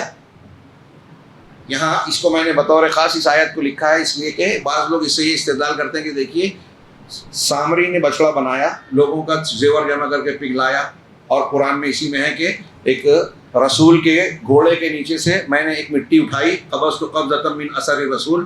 ہاں کہتے ہیں حضرت جبرائیل علیہ السلام کے گھوڑے کے ٹاپ کے نیچے مٹی لی اور اس کو اس میں ڈال دیا. فنبذتها فیہا، ہاں میں نے اس میں ڈال دیا، اور پھر ایک بچڑا بنایا. ہوا چلتی تھی تو بچڑے کے اندر سے آواز آتی تھی، اور کہا کہ یہ تمہارا اور موسیٰ کا معبود ہے یہی. لیکن موسیٰ بھول گئے، انہوں نے پوجا کر لی اس میں سے. تو حضرت ہارون نے بہت روکا، منع کیا. تو لوگوں نے کہا کہ ہارون باز آ جائے ورنہ ہم آپ کو قتل کر دیں گے. حضرت سورہ اعراف میں اس کا ذکر ہے. اب اگر وہ حضرت ہارون مزید روکتے اور قتل ہو جاتا تو انہیں میں دو گروہ ہو جاتے، خوریزی ہوتی. تو اس آیت سے کچھ لوگ یہ غلط معنی نکالتے ہیں کہ دیکھو حضرت ہارون یہ کہہ رہے ہیں کہ وہ شرک کر رہے تھے تو میں نے اس لیے نہیں روکا کہ تفریقہ پھیل جاتا، یعنی اتحاد و اتفاق نہیں رہتا. اس کا مطلب یہ ہوا کہ اتحاد قائم کرنے کے لیے شرک کو چلنے دیا جائے. میلاد پڑھو کہ مت پڑھو، فاتحہ کرو کہ مت کرو، قبر پہ جاؤ کہ مت جاؤ، ہاں نظر و نیاز غیر اللہ کے نام کی کرو کہ مت کرو، سب ایک ہو جاؤ. ہے نا اپنے یہاں اس طرح کی دعوت، بہت بڑا دھوکہ ہے. میں ایک بات بار بار کہتا ہوں، نبی کی اصل دعوت توحید ہے. توحید نہیں ہے تو کچھ نہیں ہے. اور جو شرک پہ اس سے اتحاد کا سوال ہی نہیں. کس بات پر اتحاد ہوگا؟ اتحاد توحید پر ہوتا ہے. اور جھگڑا جب شرک کو آپ رد کریں گے تو نبی کے مخالف ہو گئے لوگ. تو نبی نے شرک کے ساتھ سمجھوتا کسی سے کیا کبھی؟ تو حضرت ہارون نے بھی نہیں کیا تھا. حضرت ہارون نے روکا تھا، منع کیا، مخالفت کی، تو ان کے قتل تک کے درپے ہو گئے. اب اگر قتل بھی ہو جاتا تو ایک تو شرک تو تھا ہی، مزید خوریزی بھی ہوتی. اس لیے آپ کو خاموش ہونا پڑا. جب حضرت موسیٰ نے حضرت ہارون کے یہ عذر کو سنا، حقیقت کو جانا، تو ٹھنڈے ہوئے، اور جس نے یہ حرکت کی تھی اب اس کی طرف متوجہ ہوئے. قالا فما خطبک یا سامری، سامری تمہارا کیا معاملہ ہے؟ قالا بصرت بما لم یبصروا فقبضت قبضۃ من اثر الرسول، میں نے وہ دیکھا جسے لوگوں نے نہیں دیکھا، تو میں نے رسول کے نقشے پیروں کے نشان سے کچھ چیز ایک مٹھی لے لی. فنبذتها، اور میں نے اسے اس میں ڈال دیا. وَكَذَلِكَ سَوَّلَتْ لِي نَفْسِي، اسی طرح میرے نفس نے مجھ کو اس میں بھلائی دکھائی. قالا، مجھے یہ بھلا برق کر کے دکھایا. قالا فَاذْهَبْ، تو حضرت موسیٰ نے کہا ٹھیک ہے تم یہاں سے جاؤ. فَإِنَّ لَكَ فِي الْحَيَاةِ، تمہاری زندگی میں تم کو یہ سزا ملے گی. ان تقول لا مساس، لوگوں سے تو کہتا پھرے گا کہ مجھ کو چھو نہیں. حافظ صلاح الدین نے لکھا اور دوسرے مفسرین نے بیان کیا کہ حضرت موسیٰ نے یہ بددعا دی تو سامری کا معاملہ یہ ہو گیا تھا کہ اگر کوئی اس کو چھوتا تھا تو سامری کو بھی بخار آ جاتا، اس کو بھی تکلیف ہوتی، اسے جو بھی تکلیف ہوتی تھی. تو کوئی اب قریب آنے لگتا کہتا تھا مجھ کو چھونا نہیں. کچھ علماء نے یہ بھی کیا جیسے ہمارے یہاں جو ہے نا کہ ہم اونچی جاتی کے ہیں، ہمارے گھر میں نہیں آنا، ہاں ہمارے گھر میں نہیں آنا، کچن میں نہیں آنا. بنا دیا منوسمرتی میں قانون کہ ان کا دھرم نشٹ یا کیا بولتے ہیں نا کہ وہ خراب ہو جائے گا، تو نچلی جات والے کو گاؤں کے باہر رکھتے تھے پہلے، اور پیچھے جھاڑو لگا کے آنا ہے، چلنا نہیں ہے، فلاں فلاں جگہ نہیں آ سکتے، ہمارے مندر میں عبادت گاہ میں نہیں آ سکتے۔ تو کچھ لوگ کہتے ہیں لام ساس میں یہ بھی ہے، ارے میں ہمارے قریب نہیں آنا، ہاں چھوا چھوت۔ تو فرعون پہلا والا معنی مفسرین بیان کرتے ہیں، میں نے کچھ ہمارے یہاں کے تناظر میں واللہ عالم، ہاں کچھ لوگ کہتے ہیں تو وَإِنَّ لَكَ مَوْعِدًا لَن تُخْلَفَ، اور تمہارے لیے ایک ایسا وعدہ بھی ہے جس کی تم مخالفت نہیں پاؤ گے، یعنی وہ پورا ہوگا اور بھی سزا ملے گی۔ سامری کا یہ حال ہوا کہ اس کے بعد اس کو بستی چھوڑ دینا پڑا، جنگلوں میں جا کے جانوروں کے بیچ رہنا پڑا باقی زندگی۔ یہ دنیا کی سزا ہے شرک کی سنت جاری کرنے والوں کے لیے۔ اس نے ایک بچڑا بنایا تھا، بچڑے سے آواز آتی تھی، اس کی آواز کو سن کے اس کو کرتب اور کرشمہ مان لیا۔ اللہ رب العالمین نے اس کا ذکر کرتے ہوئے کہا فَأَخْرَجَ لَهُمْ جَسَدًا لَهُ خَوَارٌ، اس نے ان کے لیے ایک ایسا ڈھانچہ بنایا جس کے اندر سے گائے کی آواز نکلتی۔ فَقَالُوا هَذَا إِلَٰهُكُمْ وَإِلَٰهُ مُوسَىٰ، تو لوگوں نے کہا کہ یہ تمہارا بھی معبود ہے اور موسیٰ کا بھی، فَنَسِیَ، لیکن موسیٰ بھول گئے، ہم نے سمجھ لیا۔ ہاں تو اللہ نے اس کا رد کرتے ہوئے کیا پیاری بات کہی، افلا يرون الا يرجع اليهم قولا ولا يملك لهم ضرا ولا نفعا، یہ معبود بول رہے ہیں اسے کس وجہ سے کہ آواز نکل رہی ہے۔ اگر آج زندہ ہوتے تو پتہ چلتا کہ آج کیسی کیسی چیزوں سے آواز نکل رہی ہے، ہمارے موبائل سے تو کیا کیا نکلتا ہے، اس کی پوجا کر لیتے۔ ہاں سیٹلائٹ اور یہ سائنٹیفک چیزیں ہیں اب تو سمجھتے ہیں لوگ۔ تو بہرحال اللہ تعالیٰ نے اس کا جواب دیتے کہ کیا وہ دیکھتے نہیں ہیں کہ یہ ان کی طرف ان کی بات کا جواب، آواز نکل رہی ہے، ہاں لیکن کیا وہ دیکھتے نہیں کہ اللہ یرجع الیہم قولا، وہ ان کی بات کا جواب نہیں دے سکتا، بات نہیں کر سکتا، اور نہ ہی وہ ان کے نقصان کا مالک ہے، اختیار رکھتا ہے، نہ نفع کا۔ سمپل بات، معبودیت کا رد ہو، بچڑے کی پوجا جو کر رہے ہیں، بتوں کی پوجا جو کرتے ہیں، غور کریں سمپل۔ یہاں ایک جملہ، ایک بڑی چیز اچھی استدلال ہوتی ہے کہ اللہ تعالیٰ نے بچڑے کے پوجا کرنے والی بات کا رد کرتے ہوئے یہ کہا کہ وہ بول نہیں سکتا۔ کیا اللہ رب العالمین بھی بول نہیں سکتا؟ اللہ تعالیٰ صفت کلام سے متصف ہے یا نہیں ہے؟ میں آپ سے پوچھ رہا ہوں، کیا مانتے ہیں آپ؟ قرآن اللہ کا کلام ہے، موسیٰ علیہ السلام سے اللہ نے کلام کیا، لیکن ہمارے مسلمانوں میں کچھ طبقات ایسے گزرے ہیں جو اللہ کی صفت کلام کا انکار کرتے ہیں یا تعویل کرتے ہیں۔ اور ہمارے ہندوستان میں جو احناف حضرات ہیں، جو اشعری اور ماتوریدی اپنے آپ کو کہتے ہیں، ان کا عقیدہ بھی اہل سنت والجماعت یا صحابہ قرآن اور حدیث کے موافق نہیں ہے اس معاملے میں۔ وہ اللہ کے کلام کو کلام اللہ جو اللہ کی ذات سے نکلتا ہے نہیں مانتے، بلکہ کلام کو کلام نفسی کہتے ہیں، حدیث نفسی کہتے ہیں، اور اس کی عجیب عجیب تعویل کرتے ہیں۔ معتزلہ نے تو سرے سے انکار کر دیا، قرآن اللہ کا کلام نہیں مخلوق ہے۔ امام احمد نے کہا نہیں، قرآن اللہ کا کلام ہے، اس کی کلام اللہ کی صفت ہے، اور جب اللہ کی صفت ہم کسی چیز کو کہتے ہیں تو مطلب کیا ہے کہ جب سے اللہ ہے ہمیشہ سے، تب سے اللہ کی ساری صفات بھی ہیں۔ ہاں اگر آپ مخلوق کہیں گے تو ہر مخلوق کبھی نہ کبھی ہی پیدا ہوئی، جہاں سے اس کا اسٹارٹ ہے، شروعات ہے، جب پیدا ہوئی تب وہ وجود میں آئی۔ تو آپ اگر اللہ کے کلام کو اللہ کی مخلوق کہتے ہو، اس کا مطلب یہ کہ وہ بعد میں وجود میں آئی۔ اللہ اس صفت سے متصف نہیں ہے۔ گونگا ہونا اور بولنا، ہم میں سے جو شخص گونگا ہے اور جو بولنے والا ہے، خوبی کیا ہے؟ گونگا ہونا خوبی ہے یا متکلم ہونا؟ اگر کوئی گونگا ہے تو یہ کمی ہے نا، انسان کے لیے کمی ہے۔ اگر اللہ میں ہو تو اللہ کے لیے کمی ہوگی کہ نہیں؟ ہاں اب معتزلہ اگر یہ مانا جائے کہ بعد میں کلام آیا پہلے نہیں تھا، تو اس کا مطلب بعد میں خوبی آ گئی، پہلے کمی تھی؟ نہیں، ابھی میں بول رہا ہوں آپ سن رہے ہیں، اس کا یہ مطلب نہیں کہ آپ بول نہیں سکتے۔ آپ کے اندر بھی بولنے کی صلاحیت ہے، آپ کے اندر سونے کی، کھانے کی، ہنسنے کی، رونے کی صلاحیتیں ہیں، لیکن اس وقت آپ نہیں کر رہے ہیں۔ تو آپ بالقوہ صلاحیت رکھتے ہیں، لیکن بالعمل ابھی وہ صلاحیت استعمال نہیں کر رہے ہیں۔ جب آپ لکھ رہے ہیں تو کاتب بالفعل ہے، جب آپ نہیں لکھ رہے ہیں تو کاتب بالقوہ ہے، صلاحیت میں لکھنے والے ہیں، ابھی لکھ نہیں رہے ہیں، پھر بھی لکھنے کی صلاحیت ہے۔ ایسے ہی اللہ رب العالمین نے جب چاہا بولا، بولنے کی صفت اللہ کی ہمیشہ سے ہے۔ تو خیر یہ ایک صفت کی بات میں نے بتائی، اور یہ کوئی ہلکی پھلکی غیر ضروری بات نہیں ہے۔ اللہ کی صفات کا باب جو ہے بہت اہمیت کا حامل ہے، اس کی عظمت و کبریائی کو بیان کرنے والا ہے۔ تو اس آیت سے اہل علم نے جواب دیا ہے کلام کا انکار کرنے والوں سے کہ اگر موسیٰ کی قوم یہ مانتی کہ اللہ تبارک و تعالیٰ بھی کلام نہیں کرتا تو اس آیت کے جواب میں وہ بولتے کہ ارے ہمارا بچڑا اگر بات نہیں کر سکتا تو اللہ بھی تو نہیں کر سکتا. لیکن انہوں نے ایسا نہیں کہا، اس لیے کہ وہ جانتے تھے کہ اللہ تعالیٰ صفت کلام سے متصف ہے. ہاں آگے ہم پڑھتے ہیں کہ اللہ کے رسول صلی اللہ علیہ وسلم کی معصیت اور انکار کرنا فتنوں کے سامنے اپنے آپ کو پیش کرنا ہے. ہاں اس میں قالا فَإِنَّا فَتَنَّا قَوْمَكَ مِن بَعْدِكَ وَأَضَلَّهُمُ السَّامِرِي. ہم نے آپ کے پیچھے آپ کی قوم کو فتنے میں ڈالا، آزمایا، اور سامری نے انہیں بہکا دیا. یہاں نوٹ کیجئے جو بات کہہ رہے ہیں کتنی پیاری اور شارٹ میں. جی چاہتا ہے لمبی بات کروں لیکن کافی دیر ہو چکی ہے اور کچھ مضمون باقی ہے. 2 جملہ کہ آپ سوچئے یہ اس آیت میں جو کہا گیا اس سے جو سبق مل رہا ہے کہ موسیٰ علیہ السلام پیغمبر ہیں قوم کے، وہ قوم سے نکل کے پہاڑی پہ گئے جہاں بھی اللہ نے بلایا طور پہ، وہاں گئے اور یہاں سامری نے بہکا دیا. سمپل بات، ایک طرف رسول کی بات ہے، ایک طرف دوسرے شخص کی بات ہے. سامری نے جو چیز پیش کی تھی وہ بظاہر اس زمانے کے لیے ان کے لیے بہت عجوبہ تھی. ایسا بچڑا بنا ہے اور اس میں سے آواز آ رہی ہے. تو آج ایسے ہی ہمارے سامنے کہتے ہیں ارے اتنے بڑے معلم ہیں، اتنے بڑے ولی ہیں، ہاں یہ ہوا میں تیرتے ہیں، پانی پہ اڑتے ہیں. الٹا جان بوجھ کے بول رہا ہوں تھوڑا مبالغہ کرنے کے لیے.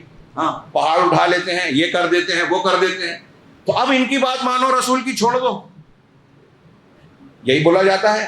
یہ جو کرامتیں ہمارے یہاں بیان کرتے ہیں، میں اکثر کہتا ہوں کسی کو برا لگتا ہو کہ یہ شرک کی دکانیں چلانے کا مطلب ایڈورٹائزمنٹ ہے کہ یہ اتنے بڑے بابا ہیں، ایسا کرتے ہیں تو اولاد چاہیے، آپ کو مسائل مشکلات کا حل چاہیے تو یہاں آؤ، اللہ کا دربار چھوڑو. ہاں نعوذ باللہ من ذالک. تو ایسا ہی ہے کہ یہ سامری کی طرف بلا رہے ہیں، موسیٰ کو چھڑوا رہے ہیں. ارے موسیٰ کو نہیں معلوم ہے کہ یہ بچڑا ہمارا معبود ہے، بھول گئے وہ. شریعت یہ بتا رہے ہیں، پیغمبر کو یہ بتائیں گے. تو نتیجہ کیا نکلا؟ انتہائی شدید قسم کی گمراہی، شرک، اور اس کی سزا انہیں بھگتنا پڑی. اللہ نے اس کی سزا دلوائی ان لوگوں کو. تو نبی کے طریقے کو چھوڑنا فتنے میں مبتلا کرنا ہے. نبی کا انتظار کرنا چاہیے، نبی کی تعلیم کی طرف دیکھنا چاہیے. کوئی چیز آپ کو ماننی ہے، کوئی بڑے سے بڑا بزرگ آپ کو کسی راستے کی طرف دعوت دے رہا ہے، کوئی حکایت کلام بتا رہا ہے، آپ یہ دیکھیے کہ رسول کی تعلیم اس کے موافق ہے کہ نہیں ہے، یا وہ رسول کے موافق ہے کہ نہیں ہے. نہیں ہے تو چھوڑ دیجیے. اور اگر آپ نے وہ لیا، رسول کو چھوڑا، تو آپ اپنے آپ کو فتنے میں ڈال رہے ہیں. اسی طریقے سے اس سورہ مبارکہ میں یہ پتہ چلا کہ نماز کا قائم کرنا رزق کے اسباب میں سے ہے. آپ روزی روٹی میں برکت چاہتے ہیں، نماز قائم کیجئے، اور دنیا اور آخرت میں سعادت کا باعث ہے. آیت نمبر 130 اور 132 سورہ طٰہٰ کی پڑھیے. وَأْمُرْ أَهْلَكَ، اللہ نے کہا وَأْمُرْ أَهْلَكَ بِالصَّلَاةِ وَاصْطَبِرْ عَلَيْهَا، اپنے اہل و عیال کو، اپنے بیوی بچوں کو نماز کا حکم دو اور اس پر جمے رہو. لَا نَسْأَلُكَ رِزْقًا، ہم آپ سے رزق نہیں مانگتے. نحن نرزقك والعاقبۃ للتقوى، ہم خود آپ کو روزی دیتے ہیں اور نتیجہ انجام تقوی والوں کے لیے ہے. بول بالا تو تقوی کا ہی ہے. جب آپ تقوی اختیار کریں گے اور اس کے لیے نماز اور اس پر جمے رہیں گے تو آپ کو روزی بھی ملے گی اور تقوی کے لوگوں میں شمار ہوں گے، نتیجہ آپ کے حق میں ہوگا. اللہ کے رسول صلی اللہ علیہ وسلم کی ایک حدیث ہے کہ جو شخص کسی نماز سے سو جائے یا بھول جائے، اگر آپ سوئے رہ گئے، کوئی نماز چھوٹ گئی، عذر جان بوجھ کے نہیں کہ اب چلو رات میں 3 بجے سو رہے ہیں، فجر چھوڑ رہی ہے، مطلب نہیں. کسی عذر کے تحت آپ سوئے رہ گئے سفر میں یا کوئی ایسے، اگر یہ ہے تو یہ کوتاہی ہے. ہاں تو سوئے رہ گئے یا بھول گئے نماز پڑھنا، تو اللہ کے رسول نے کہا فَلْيُصَلِّيهَا إِذَا ذَكَرَهَا، جب بھی یاد آئے آپ اسے نماز کو پڑھ لیجئے. ہاں پھر اللہ کے رسول صلی اللہ علیہ وسلم نے یہ آیت پڑھی سورہ طٰہٰ کی، اقم الصلاۃ لذکری، میری یاد کے لیے نماز قائم رکھ. ہاں پھر اس میں انہوں نے حضرت عائشہ صدیقہ رضی اللہ تعالیٰ عنہ کا وہ واقعہ نقل کیا جو میں نے بتایا کہ ایک بھائی، سب سے اچھا بھائی اپنے بھائی کے حق میں کون ہوا. اسی طریقے سے حضرت قتادہ نے اللہ تعالیٰ کا یہ قول وَأَلْقَيْتُ عَلَيْكَ مَحَبَّةً مِّنِّي، حضرت موسیٰ سے اللہ نے کہا کہ میں نے اپنی طرف کی خاص محبت اور مقبولیت تجھ پر ڈال دی. وہ کہتے ہیں کہ اللہ تعالیٰ نے موسیٰ علیہ السلام کی دونوں آنکھوں میں ایسی حلاوت اور کشش رکھی کہ دنیا میں کوئی بھی انسان انہیں جب دیکھتا تھا تو وہ اس سے محبت کرنے لگتا تھا.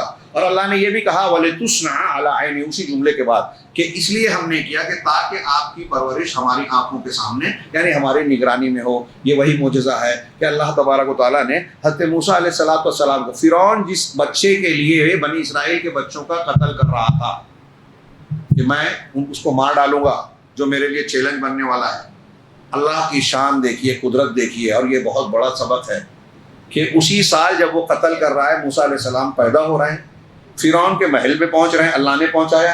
اور اسی فرعون کے محل میں موسیٰ علیہ السلام کی خود کی والدہ انہیں دودھ پلا رہی ہے. اللہ نے ایسا انتظام کیا. وہاں رہتے ہوئے فرعون کی ساری چیزیں دیکھ رہے ہیں موسیٰ علیہ السلام، بڑے ہوتے ہوتے سارے معاملات جان رہے ہیں، ہاں، در و بست کو پہچان رہے ہیں. اسی گھر میں، دشمن کے گھر میں پرورش کا انتظام کر دیا. یہ ہے رب کی شان. ہاں، اگر وہ کسی کو بچانا چاہے تو وہیں بچاتا ہے جہاں خطرہ ہے، اور وہ کسی کو مارنا چاہے تو اس کو اسی کے ہتھیار سے مار دیتا ہے. آپ نے جو مشین بنائی ہے کہ مجھے ووٹ زیادہ ملے، اسی سے آپ کی شکست ہو سکتی ہے.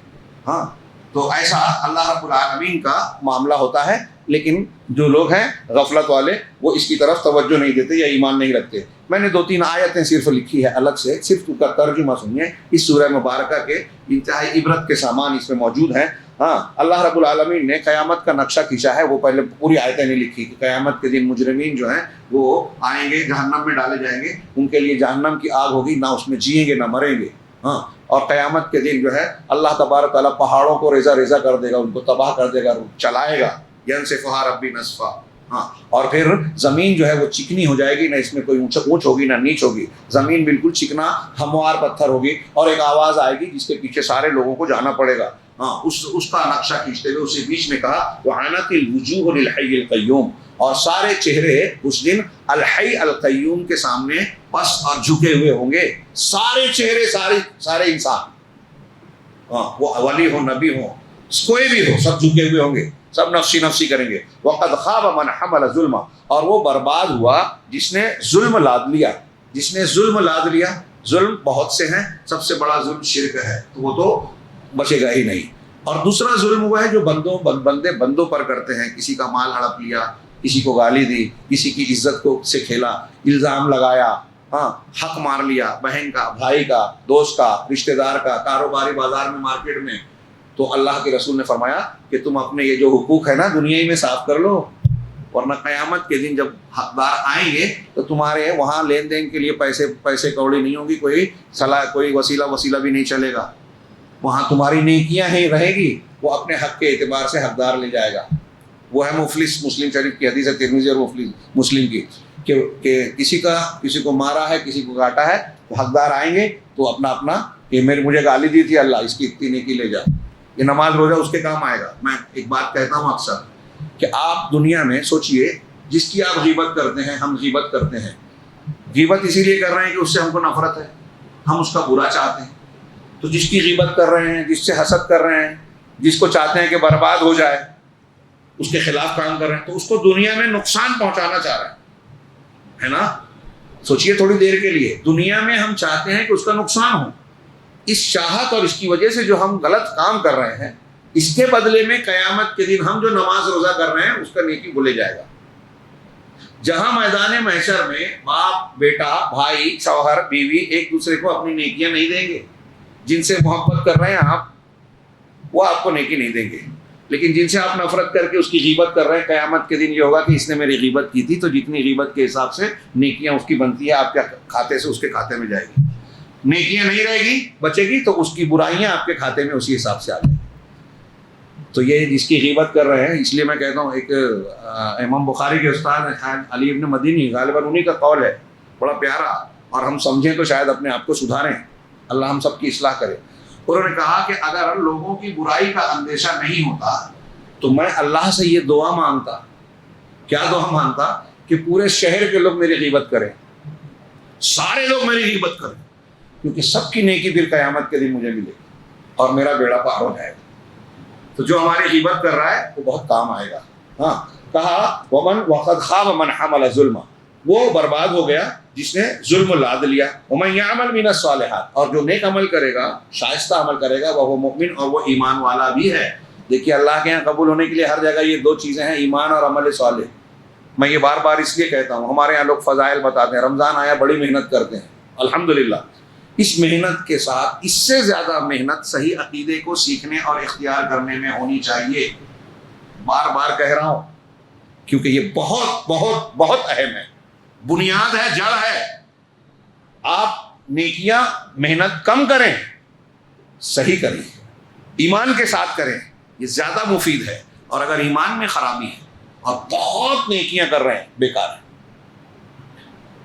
یہ چیز بہت سے لوگ آج سمجھنے کے تیار نہیں ہیں. اللہ کہہ رہا ہے کہ جو نیک عمل کرے، لیکن شرط کیا ہے؟ وہ مومن، اس حال میں کہ وہ مومن ہو. فلا یخاف ظلم ولا حظما، تو نہ اسے کسی ظلم کا ڈر ہے نہ کسی حق تلفی کا. زیادتی ظلم کیا ہے؟ ظلم یہ ہوگا کہ کسی دوسرے کا گناہ آپ پر لادا جائے، ایسا قیامت کے دن نہیں ہوگا.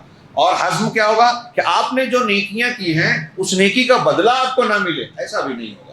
کسی کے ساتھ زیادتی بھی نہیں ہوگی، حق تلفی بھی نہیں ہوگی. ایک آیت اور ہے، وَكَذَلِكَ أَنزَلْنَاهُ قُرْآنًا عَرَبِيًّا وَصَرَّفْنَا فِيهِ مِنَ الْوَعِيدِ لَعَلَّهُمْ يَتَّقُونَ. اسی طرح ہم نے عربی زبان میں قرآن کو نازل کیا اور طرح طرح سے اس میں وعیدیں اور ڈر کا بیان سنایا تاکہ لوگ پرہیزگار بن جائیں. یہ قرآن کس لیے ہے؟ کہ ہم پرہیزگار متقی بن جائیں. روزہ اس لیے ہے کہ ہم پرہیزگار متقی بن جائیں، یا ان کے لیے سوچ سمجھ تو پیدا کرے یہ قرآن. اور یحدث لهم ذکرا، اس کے فوراً بعد اللہ تبارک و تعالیٰ نے ارشاد فرمایا کہ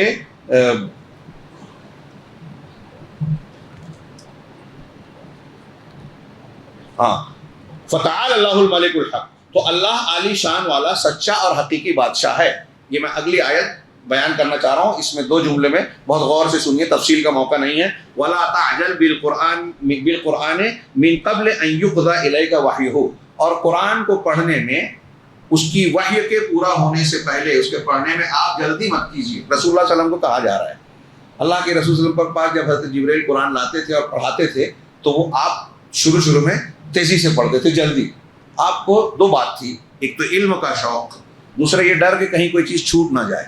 سورہ قیامت بھی کہا کہ فَإِذَا قَرَأْنَاهُ فَاتَّبِعْ قُرْآنَهُ ثُمَّ إِنَّ عَلَيْنَا کیا ہے لا تحرک بِهِ لِسَانَكَ لِتَعْجَلَ بِهِ، اپنے اجلت کرنے کے لیے اپنی زبان کو تیز تیز حرکت مت دیجیے.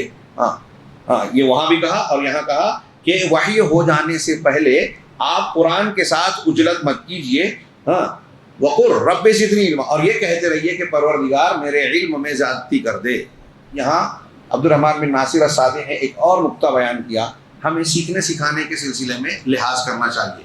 تو انہوں نے کہا کہ علم کے سیکھنے کے آداب بتائے اللہ نے اس میں نبی کو، کہ جب آپ کو تعلیم دی جا رہی ہے اللہ کی طرف سے تو پہلے پورا ہونے دیا جائے. تو ایسے ہی ایک طالب علم اگر آپ کے سامنے استاذ کوئی درس بیان کر رہا ہے یا آپ نے کوئی سوال کیا ہے اور وہ اس کا جواب دے رہا ہے تو اس کا جواب پورا ہونے سے پہلے بیچ میں مت بولیے، اس کا درس پورا ہونے سے پہلے اس کی بات کو کاٹ کے اپنے سوال مت رکھیے. اس سے آپ ہی کا نقصان ہو سکتا ہے کہ جو چیز وہ بیان کر رہا ہے اور آپ کے فائدے کی ہو سکتی ہے، آپ اس سے محروم ہو جائیں اور بعد میں وہ سلسلہ دوسری طرف منقطع. اور ایسا اکثر ہوتا ہے ہمارے یہاں. تو اللہ تعالیٰ نے یہ بھی بتایا کہ ادب علم یہ ہے کہ جب آپ کو علم کی چیز دی جا رہی ہے، خاص طور سے قرآن حدیث، تو پہلے بات کو پوری ہونے دیا جائے، پھر آپ اپنا سوال رکھیں. اور پھر دوسری چیز جو بہت اہم ہے کہ نبی صلی اللہ علیہ وسلم سے اللہ تعالیٰ کہہ رہا ہے کہ وَقُلْ رَبِّ زِدْنِی عِلْمًا، کہ آپ یہ کہیے کہ پروردگار میرے علم میں اضافہ کر. نبی کریم صلی اللہ علیہ وسلم کی شخصیت کیسی تھی کہ آپ کو اولین و آخرین کا علم دیا گیا. اتنا زبردست، سید المرسلین، خاتم النبیین. آپ کا یہ بھی ایک بات کی دلیل ہے کہ ہمارے ہاں کچھ لوگ کہتے ہیں اللہ کے رسول عالم الغیب، ساری چیزیں جانتے تھے. اگر سب جانتے تھے تو اب اضافے کی بات کیا، کیوں دعا کیوں بتائی گئی؟ اور بھی دعا کرتے تھے اللہ کے رسول کہ اللہ مجھے علم نافع دے، اور یہ اللہ نے سکھایا. اللہ نے اپنے پیغمبر کو کہا رب زدنی علما، اور یہ آپ کا خود جلدی کرنا آپ کے علم کے حاصل کرنے کا شوق بتاتا ہے. تو ہمارے اندر شوق ہونا چاہیے حصول علم کا، خاص طور سے قرآن اور حدیث سیکھنے کا. اور دوسرے اللہ سے دعا بھی کرنا چاہیے کہ پروردگار ہمارے علم میں اضافہ کرے. پروردگار سے ہم دعا کرتے ہیں کہ ہمارے علم میں قرآن و حدیث کا یہ علم ہمارے اندر اس کو بڑھائے، اور صرف معلومات کے اعتبار سے نہیں، واقعی جو عالم قرآن کے معیار پہ ہوتے ہیں، جو اللہ نے کہا انما یخشی اللہ من عبادہ العلماء، اللہ سے اس کے عالم بندے ہی ڈرتے ہیں. پروردگار ہم سب کو قرآن کا ایسا عالم بنائے جو اللہ سے ڈرنے والے ہیں، قرآن کا حق سمجھنے اور اپنی طاقت کے مطابق اس کے حق کو ادا کرنے والے ہیں، اس مبارک رات میں پروردگار ہمیں محروم لوگوں میں نہ رکھے، بلکہ ہمیں خوش قسمت لوگوں میں اپنے فضل، احسانات اور اپنے اجر و ثواب اور مغفرت کا مستحق بنائے۔ اللہ ہمیں بقیہ لمحات میں عبادت، دعا، توبہ اور اخلاص کے ساتھ دیگر عبادات کرنے کی توفیق عطا فرمائے اور اسے قبولیت کا درجہ دے، اور پھر ہماری جو بقیہ زندگی ہے اس میں بھی پروردگار ہمیں کامیاب اور سعادت زندگی سے نوازے۔ وآخر دعوانا ان الحمد للہ رب العالمین وصلی اللہ علی نبینا محمد۔